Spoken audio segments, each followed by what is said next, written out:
There are approximately 3.6 million professional truck drivers on America's highways. Most of them will tell you the same thing. The scariest part of the job isn't the loneliness. It's the moment you realize you're not actually alone. Tonight, we're sharing some of the most chilling legends and tales from truckers who have driven straight into the heart of the unexplained. These are the stories that will stick with you long after you've turned the engine off. The interstate is a world of its own, a ribbon of asphalt stitching together the forgotten corners of the country. For the men and women behind the wheel of a big rig, it's their office, their home, and sometimes the source of their worst nightmares. They haul our goods through sun, rain, and snow, often under the blackest of night skies. And it's in those dead hours, between the midnight radio shows and the fifth cup of coffee, that the world outside the cab can get strange. The endless drone of the engine, the hypnotic flash of the lane markers. It's the perfect recipe for a tired mind to play tricks on you. But what if they aren't just tricks? What if the phantom headlights in the rear view, the fleeting shapes on the shoulder, or the voices crackling through the CB are something more? For as long as there have been trucks, drivers have swapped stories at desolate truck stops, tales that defy all logic. These aren't just ghost stories. They're legends of the road, born from the experiences of hardworking people who saw something they just can't explain. Story 1, the Black Rig of I-80. Our first story is a classic piece of highway folklore, a tale you might hear whispered at a truck stop in the dead of night. It has different names in different places, but it's most famously known as the legend of the Black Rig of I-80. The story goes something like this. A veteran trucker, we'll call him Frank, is pushing through a desolate stretch of I-80 in Wyoming to make up for lost time. It's late October, the kind of cold that gets into your bones. The landscape is a vast empty canvas of black with the moon just a sliver in the sky. The CB radio is dead silent. It's just Frank, the rumble of his engine, and the lonely path cut by his high beams. That's when he spots a pair of headlights in his rearview mirror. He doesn't think much of it at first, but a few minutes later, the headlights are much, much closer, and they're bright, piercingly bright. He grumbles to himself. It's an unwritten rule. You dim your brights when you come up on another rig. This driver is either a rookie or a jerk. The lights gain on him at an alarming rate. Frank's already pushing the speed limit, but this vehicle is moving like a rocket. He watches in his side mirror as a massive old-school semi pulls alongside him. And that's when the unease kicks in. The truck is a complete blackout. It's painted a flat matte black that seems to drink the light around it. No company logos, no dot numbers, no chrome. The windows are tinted so dark it's like looking into a void. The truck paces him for a moment, and Frank feels the hair on his arms stand up. Its engine is eerily silent over the roar of his own. There's something deeply wrong about this rig. Then, just as it appeared, the black truck accelerates with impossible speed. It doesn't just drive off. It seems to stretch and blur, vanishing into the darkness ahead. Frank blinks, shaking his head. He's tired. He must be seeing things. About 20 minutes later, his blood runs cold. The same blinding headlights are in his rearview mirror. It's back. He knows, with a certainty that terrifies him, it's the same truck. He hasn't passed a single exit. It's impossible for the truck to be behind him again. This time, the rig doesn't pass. It just hangs back, its high beams drilling into his cab. Frank's heart starts to pound. This isn't a jerk driver. This feels predatory. He speeds up to 85. The rig matches his speed perfectly. He slows to 60. The rig slows with him. Panic sets in. He grabs his CB mic. Eastbound on I-80, mile marker 150.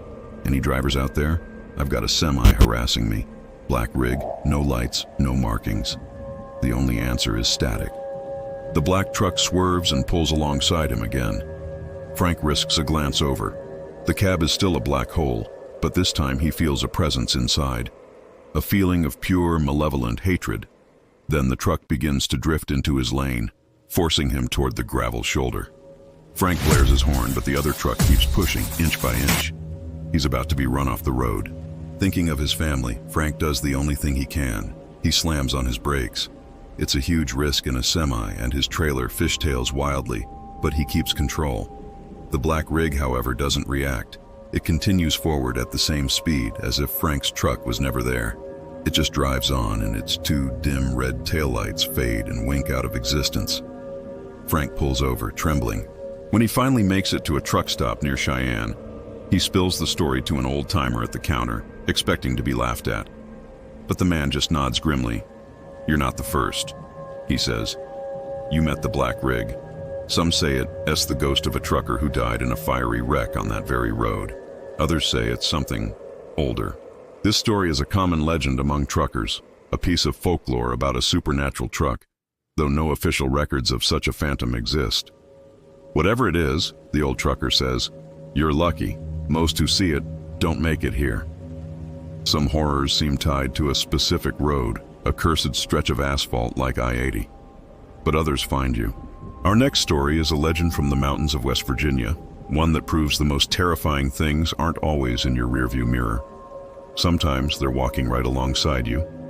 Story 2, The Shoulder Walker.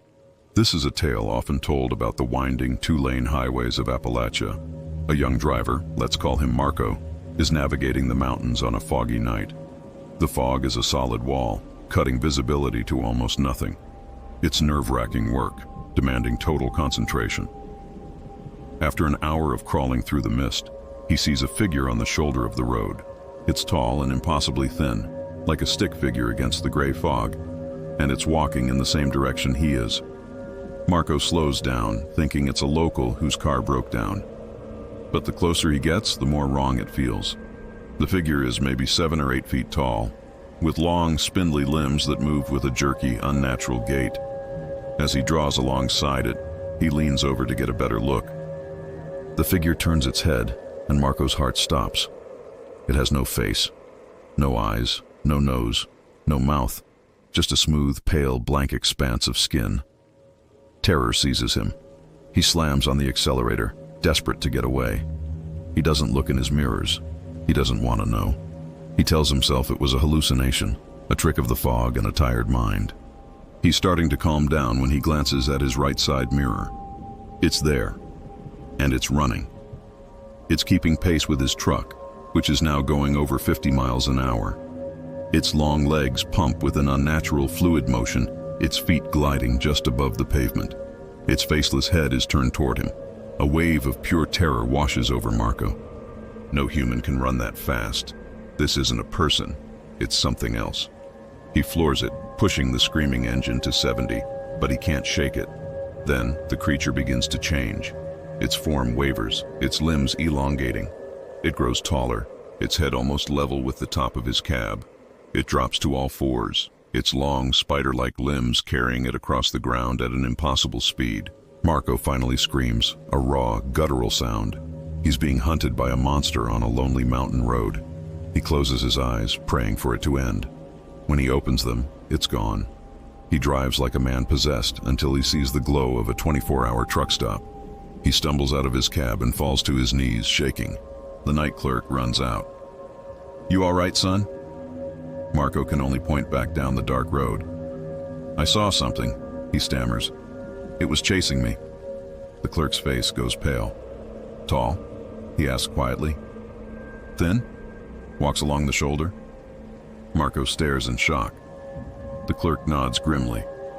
Folks around here have seen it for generations. They call it the shoulder walker. Such tales are classic examples of regional ghost stories, similar to other faceless apparitions said to haunt lonely roads. Some say it's a spirit of the mountain, the clerk whispers. Others say it's something much darker. It doesn't usually chase people, though. You must have really scared it. Or maybe it was just hungry. Fear isn't always a high-speed chase. Sometimes the most profound terror is quiet. It's a slow, creeping dread that settles in your gut.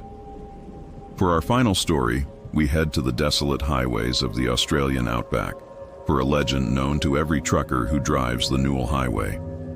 Story 3, The Princess of Pilliga. Our last story is from an Australian trucker named Liam, who spent decades hauling goods across the vast, sun-scorched country. He knew the legends of the outback, but one always stuck with him: the Princess of Pilliga. The tale is a fixture for anyone driving the Newell Highway through the Pilliga Scrub, a vast, eerie forest in New South Wales. The legend speaks of a ghostly woman who haunts the road.